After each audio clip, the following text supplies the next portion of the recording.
நம்ம பண்ணைக்கு மீன் வாங்க வராங்க, ஐயா 2 கிலோ மாங்காய் கொடு. இல்ல அரிசி வாங்க வராங்க, ஐயா கொஞ்சம் மாங்காய் கொடுங்களேன். மதிப்பு கூட்டல்ங்கிறது நீங்க சொல்றது.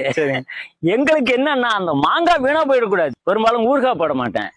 வத்தல் இருக்கு, மாங்காய் வத்தல் யார் கேட்கறாங்களோ மாங்காய் வத்தல பேக்கெட் பண்ணி கொடுத்துருவேன். மாட்டை அவுத்து விட்டா நேரா வந்து எங்கெங்க மாம்பழம் கிடைக்குன்னு தான் பொறுக்கி சாப்பிடுவோம். நம்ம ஆடு மாடு கோழி எல்லாம் மேயறதுக்காக தான் இந்த மாந்தோட்டம். 100 மரத்துக்கு குறைவில்லாம இருக்கு. இதுல 9 வகையான மரங்கள் இருக்கு. ஒவ்வொருத்தரு பிளான் பண்ணி செய்யறாங்க. நம்மள்ட்ட அந்த இதே கிடையாது. அந்த கண்ணை பார்த்து பிடிச்சிட்டா 10 கண்ணை வாங்கிட்டு வந்துருவேன். ஐயா, நம்மளுடைய வீராசாமி ஒருங்கிணைந்த பண்ணையத்துல கடைசி பதிவா வந்து நம்ம மீன் வளர்ப்பை பத்தி பதிவு பார்த்திருந்தோம். ரொம்பவே சிறப்பா காமிச்சிருந்தீங்க.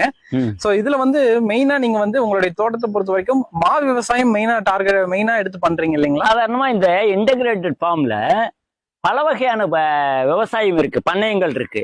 அப்படி பார்க்கும்போது மாடு, ஆடு, கோழி இது 3 இருக்கு. இது 3ஐயும் நான் வேற ஒரு இடத்துல கொண்டு போய் மேய்ச்சிக்கிட்டு வர முடியாது. கண்டிப்பா. இது சுத்தி காம்பவுண்ட் இருக்கா, இங்க இருக்கிற நம்ம ஆடு மாடு கோழி எல்லாம் மேயறதுக்காக தான் இந்த மாந்தோட்டம். அப்படி பார்க்கும்போது பாருங்க, இந்த புல்ல சாப்பிட்டுடுது, அதனுடைய சாணம் மரத்துக்கு எருவாயிடுது. அப்போ பல எல்லாம் ஒன்றை சார்ந்து ஒன்றுங்கிற விதத்துல மாமரத்துல இருந்து நான் பெருசா எதிர்பார்க்கறது இல்ல. காக்கா குருவி நல்லா பழம் சாப்பிடுது, மயில், கிளி, நம்ம கோழி, மாட்டை அவுத்து விட்டா நேரா வந்து எங்கெங்க மாம்பழம் கிடைக்குன்னு தான் பொறுக்கி சாப்பிடுவோம். அப்போ இவங்க எல்லாருக்குமே அது சரியான உணவா போயிடுது. நாம அதுக்காக மேய்ச்சலுக்காக வேண்டி ஒரு சிரமம் எடுத்துக்கிற அவசியம் இல்லாம போயிடுது. அதனால ஒன்றை சார்ந்து ஒன்றுங்கிற விதத்துல மாந்தோப்பை நமக்கு பயன்படுது. அது இல்லாம இந்த மாங்காயும் நான் வந்து யாருக்கும் வியாபாரிக்கு விற்கிறது இல்ல. யாரு வந்து கன்சியூமர் வராங்களா, நம்ம பண்ணைக்கு மீன் வாங்க வராங்க, ஐயா 2 கிலோ மாங்காய் கொடு. இல்ல அரிசி வாங்க வராங்க, ஐயா கொஞ்சம் மாங்காய் கொடுங்களேன். சரியா போச்சு. ஐயா மாங்காய் ஊறுகாய் வத்தல் இருக்குதா? பெரும்பாலும் ஊறுகாய் போட மாட்டேன். வத்தல் இருக்கு, மாங்காய் வத்தல் யார் கேட்கறாங்களோ மாங்காய் வத்தல பேக்கெட் பண்ணி கொடுத்துருவேன். எல்லாம் மூட்டையா இருக்கும். கேட்கறவங்களுக்கு அது கொடுத்துடுறோம். கண்டிப்பா. அதாவது மாங்காய் இப்ப வியாபாரம் பண்ண முடியல அப்படின்னா அதை மதிப்பு கூட்டல் பண்ணிடுவீங்க. ஆமா, மதிப்பு கூட்டல்ங்கிறது நீங்க சொல்றது. எங்களுக்கு என்னன்னா அந்த மாங்காய் வீணா போயிடக்கூடாது. எப்பவுமே ஊறுகாய்ங்கிறது எப்படி வருது? அந்த நம்ம செய்யற ஊறுகாய்ங்கிறது வேற ஒண்ணும் இல்ல. ஒரு பொருள் அழிஞ்சு போகாம இருக்கிறதுக்கு அதை வந்து மதிப்பு கூட்டல்ங்கிற பேரால தக்க வைக்கிறோம். ஒண்ணும் இல்ல, உப்பை சேர்த்தா எதுவும் வீணா போகாது. சரிதானே? உப்பை சேர்த்துட்டோம்னாக்கா மாங்காய் வத்தல் ஆயிடுது. அந்த வத்தல் வந்து எப்போ ஒரு அவசரம், வேற காய்கறி இல்ல, மாங்காய் வத்து போட்டு வத்த குழம்பு வச்சுக்கலாம். அந்த மாதிரி நாமளும் செய்துக்கிறது. அவங்க யாரு வர்றாங்களோ அவங்க வாங்கிட்டு போனாலும் மாங்காய் வாங்கிட்டு போனா உடனே சமைச்சாகணும். கண்டிப்பா. ஆனா மாவத்தலுக்கு அந்த பிரச்சனை இல்ல. எப்ப வேணாலும் தேவைக்கு தக்கவாறு பயன்படுத்திக்கலாம். அந்த மாதிரி நான் செய்யறதே ஒழிய இத மதிப்பு கூட்டல் இதுல வருமானம் வரணுங்கிறதுக்காக நான் செய்யறது இல்ல. அதையும் வீணா போகாம அதையும் சரியா இது பண்ணிடுவேன்.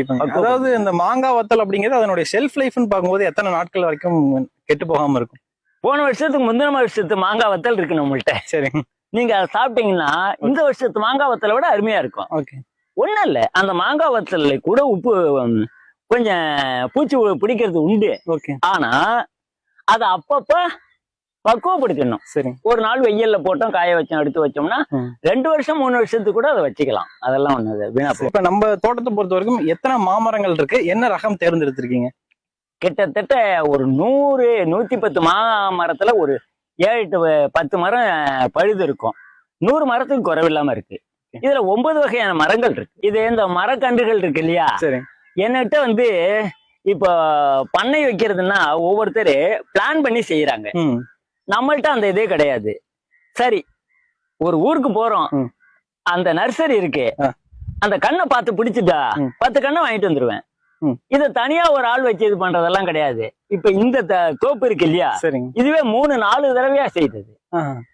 எங்கெல்லாம் பிடிச்சிருக்கோ அதை வாங்கிட்டு வந்து அங்கங்க அப்படியே குழி எடுத்து, நானா தான் ஆள்லாம் வச்சுக்க மாட்டேன். பேர பிள்ளைங்க இருக்காங்க, அவங்கள வச்சுக்கிட்டு பயன்படுத்திக்குவேன் ஒழிய, இல்லைன்னா யாராவது லேடிஸ் லேபர் யாரையாவது ஒருத்தர் கூப்பிட்டுக்கிட்டோம்னா அது மாதிரி செய்துக்குவேன். இதை வந்து பிளான் பண்ணி செய்யறது இல்லை. அப்பப்ப என்ன தோணுதோ அதெல்லாம் செய்துக்கிட்டு வர்றதுனாலதான் இது 40 வருஷமா இந்த பண்ணை கொஞ்சம் கொஞ்சமா வந்து இந்த லெவலுக்கு வந்திருக்கு. கண்டிப்பா. பொதுவான ஒரு கேள்வி என்னன்னா, எந்த ஒரு விஷயம் செஞ்சாலும் அதுல லாபமா இருக்கா அப்படிங்கிறது ஒரு மக்களுடைய கேள்வியா இருக்கு. சோ இப்ப நல்லா வளர்ந்த ஒரு மாமரத்தை பொறுத்த வரைக்கும் ஒரு வருஷத்துக்கு எவ்வளவு லாபம் தருது விவசாயிக்கு? அதாவது இப்ப நீங்க கேக்குறது சரியான கேள்வி. ஆனா இப்படி நான் யோசிக்கிறது கிடையாது. ஏன்னா இன்டகிரேட்டட் ஃபார்ம்ல இதுல இருந்து தனியா அதுல இருந்து தனியாங்கிறத விட மாடு மேயறதுக்கு இது இடமாயிடுது, ஆடு மேயறதுக்கு இடமாயிடுது. கோழி இன்னொருத்தர் தோட்டத்துக்கு போனா தொருத்துவாங்க, கண்டிப்பா நம்ம பண்ணையிலே அந்த கோழி மேய்ஞ்சிக்குது. இப்படி எல்லாமும் ஒண்ணு மாத்தி ஒண்ணு. அந்த மாடு சாணி போடுது, சாணி பயோகேஸ்ல போய் நமக்கு அடுப்பெரியுது. அப்படி இன்டகிரேட்டடா வரும்போது இதுல இவ்வளவு லாபம் அவ்வளவு லாபம் எல்லாம் பிரிச்சு பார்க்க முடியாது. ஆனா கண்டிப்பா ஒரு 25,000 இருந்து 40,000 ரூபாய் வரைக்கும் இதுல நமக்கு மாந்தோப்பிலேயே.